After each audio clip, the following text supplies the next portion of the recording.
Hi, I'm Celeste and welcome to Find Your Purple.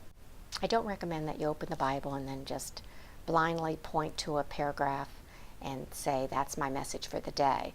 But today I was getting ready to head out and I opened the Bible and I came to the Proverbs, which is pretty much in the middle of the Bible.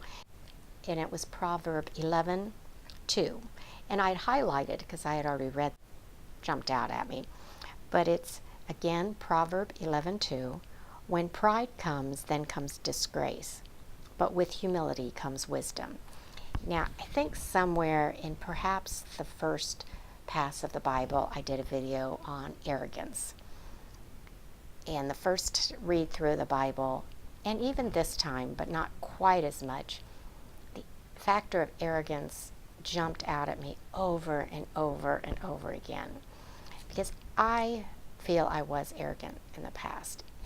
Not arrogant in the way of walking down the street and being arrogant, but arrogant in the way that I did not give God credit for anything happening in my life. I had a wonderful family, I had a career. My life was really pretty smooth, and I kind of assumed I did it all myself. And it wasn't until I lost everything that I realized everything I have because of God.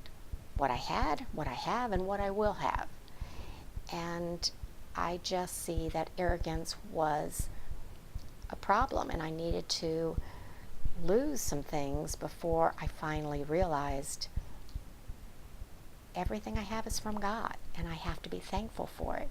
Now when I see people on award shows or the Emmys or the Oscars or any of the music awards, and when they say, well, first off, I have to thank God, I used to think they were trying to get brownie points.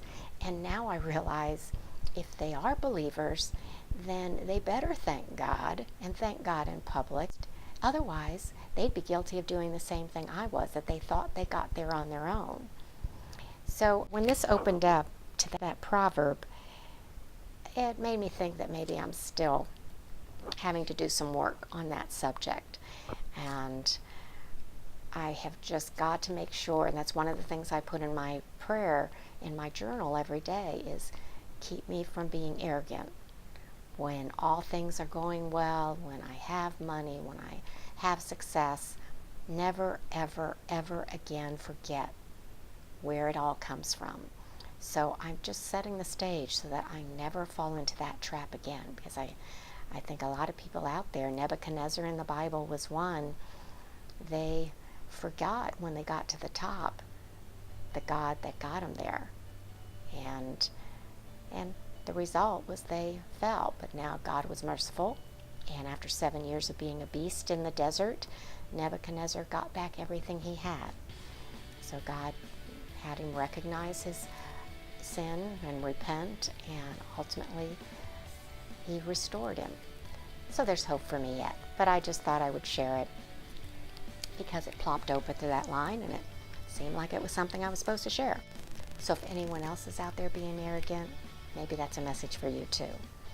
So that's it for today. As always, grab your cup of tea, sit back, and let's start sharing.